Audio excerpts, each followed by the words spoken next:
Oke, kita lanjut lagi.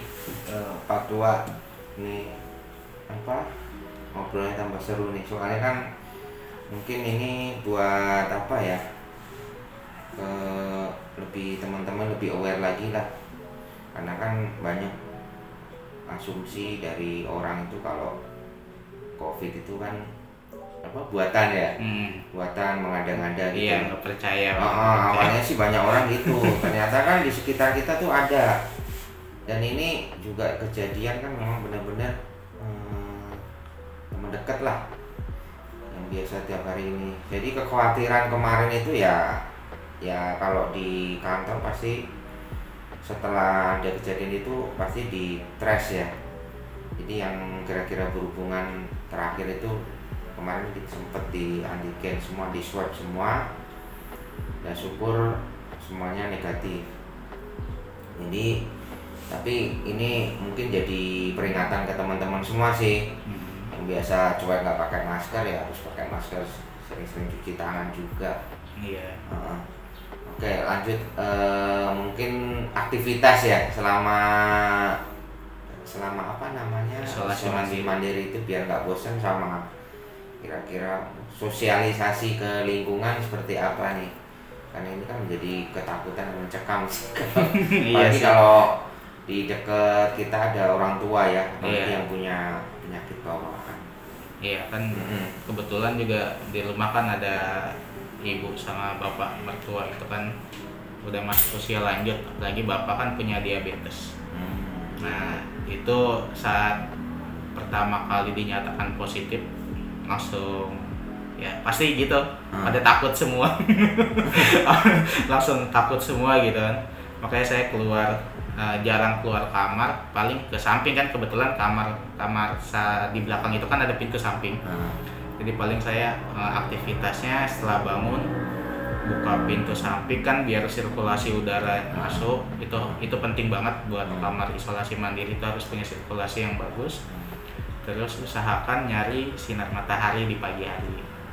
Agak susah ya, kemarin musim hujan juga. Iya, kemarin pas musim hujan saya sempat sampai naik ke atas genteng gitu nyari sinar matahari pagi-pagi.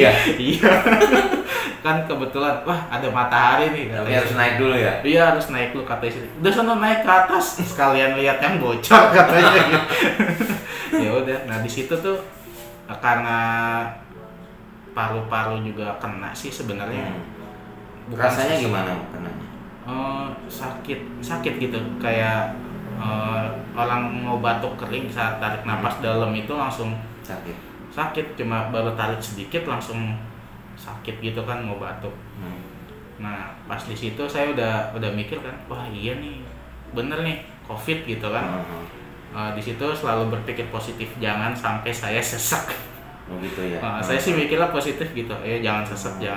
Kalau sesek kan berarti udah karena rongga-rongga pori-pori apa itu paru-parunya tutup ya. Iya, nah itu kayak saya selalu berpikir jangan sampai sesek, dan itu di tenggorokan mulai banyak lendir. Gitu. Berarti itu dari pas udah berapa di ini awal tanggal berapa sih berarti? Selama berapa minggu ya? Mulai paru-parunya sakit itu kan tanggal 23 itu saya dinyatakan positif.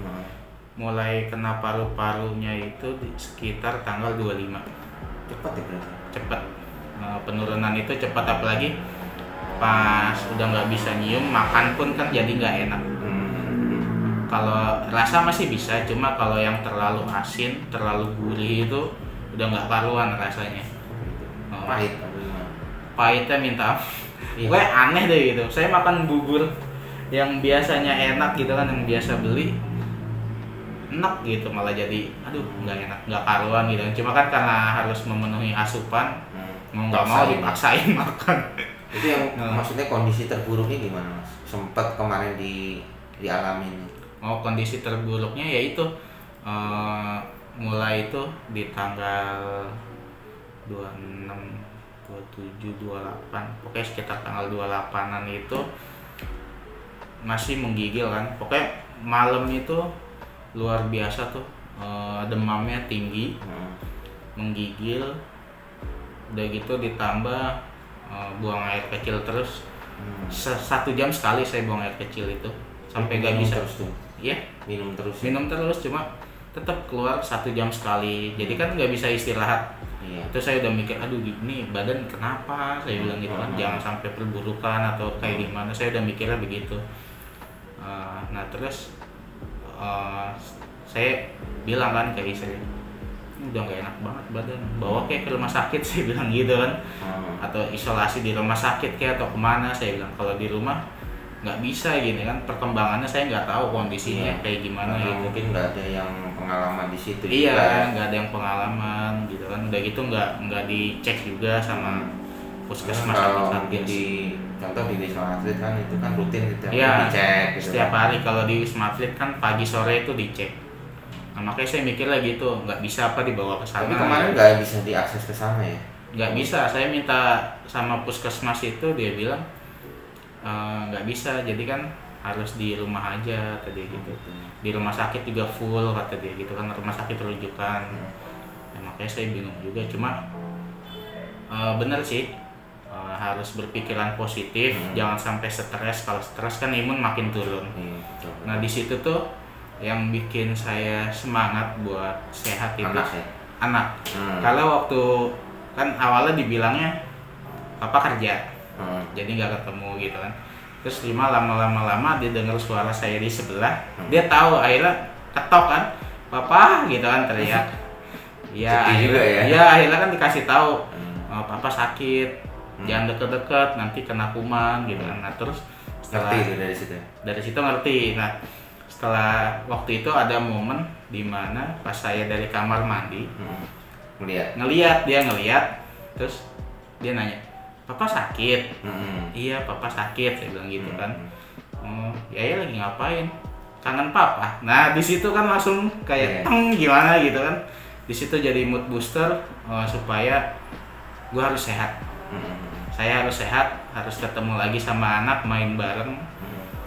Ya pokoknya buat anak lah gimana. Nah dari situ udah berpikir positif, obat diminum dari puskesmas. Kalau habis kan ada, kalau dari puskesmas itu kan dia ada vitamin C dosis tinggi tuh. Itu kan kebetulan saya juga punya mah, jadi kalau itu diminum perih gitu kan, jadi akhirnya saya alih beli vitamin sendiri, cuma yang komposisinya hampir sama. Itu diminum rutin terus. Itu yang terberat itu ya? Iya. Momennya justru itu ya apa? Anak itu ya? Anak itu, makanya dari situ udah langsung. Dan juga dari puskesmas itu terakhir dapat obat paru-paru sih. Gitu. Karena kan saya konsultasi kan, paru-paru saat tarik napas dalam itu sakit. Gitu.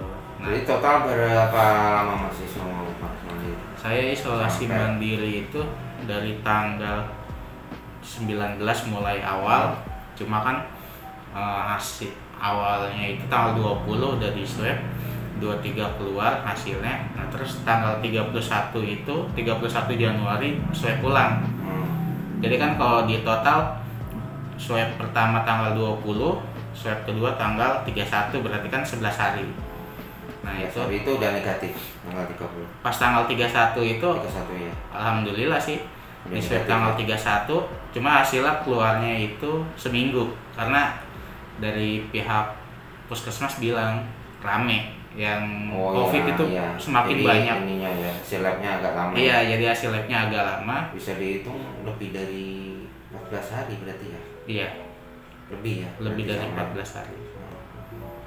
Oke, kalau saya baca kan, kalau untuk yang gejala ringan sampai yang tanpa gejala itu isolasi mandiri cukup 10 hari. 10 hari. Iya. Ini total bisa 20 hari gimana? Iya.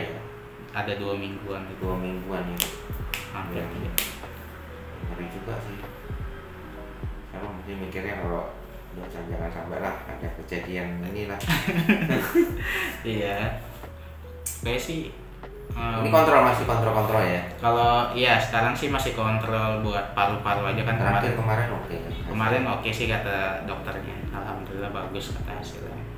Terus ada lagi suruh apa gitu? Enggak ada, cuma itu aja.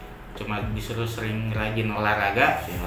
Terus pokoknya jaga imunitas, terus protokol kesehatan, kayak gitu. Kan orang yang udah pernah kena COVID masih bisa kena lagi. Oh gitu. Masih bisa kena lagi. Masih bisa. Makanya tetap hati-hati. Makanya sekarang juga jadi pengalaman, jadi agak parno juga nih. Aduh, ini badan udah nggak enak gitu kan. Udah langsung was-was gitu kan. Siaga, pokoknya udah siaga aja. Oke Mas, mungkin ya waktunya kita panjang juga sih ya. Jadi cukup sih untuk memberi bekal sama pengetahuan ke teman-teman nih supaya lebih aware lagi. Iya. Kira-kira pesannya apa nih supaya kita ya yang belum pernah atau yang sudah pernah pun bisa lebih aware lagi nih. Iya. Harusnya juga dari Masnya juga kalau ke orang-orang yang kira-kira nggak taat protokol lebih ini lagi ya. Ini saya udah pernah kena nih harusnya ini nih, jangan meremehkan kan. Iya. Kayak kadang tuh kalau suka ngeliat orang-orang yang menyepelekan protokol kesehatan tuh suka gini, lu belum aja lu ngerasain lu. Kan kalau udah kena baru tahu rasa lu gitu kan. Karena kesel gitu. Saya udah pernah ngerasain. Ditambah lagi kan waktu itu juga barengan sama, kalau orang Betawi bilang mamang. Mamang saya juga barengan, itu nggak lama saya kena. Dia kena juga di Kerawang. Tapi sebelumnya dia pernah ketemu? Nggak pernah tuh. Saya nggak pernah, cuma dia kena karena beda lokasi, dia kena di info ini pas saya baru sembuh, saya baru dinyatakan sembuh itu, saya dapat info dia dibawa ke rumah sakit, cuma telat, akhirnya meninggal. Dari ketahuan sampai nggak ada itu berapa lama dia? Sama 2 minggu. 2 minggu. Cuma dirawat 2 minggu. Enggak, kalau dirawat itu seminggu. Seminggu ya. Seminggu di rumah sakit. Cuma seminggu sebelumnya kan dia udah isolasi mandiri tuh 10 hari isolasi mandiri di rumah.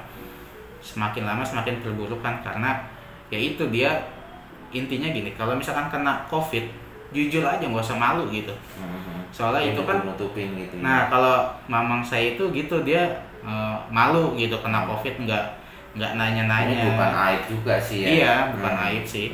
Dia nggak nanya-nanya, akhirnya ya dia cuma isolasi mandiri kan. Isolasi mandiri kan juga harus ada vitamin, iya. Ada antibiotiknya segala macam, itu harus. Kalau dia tuh enggak, jadi isolasi mandiri doang di rumah biasa. Akhirnya lama-lama perburukan, ya sekarang udah nggak ada ya. Seperti itu aja sih. Pesannya ya itu, kalau kena COVID jujur, nggak usah malu, itu bukan aib kok.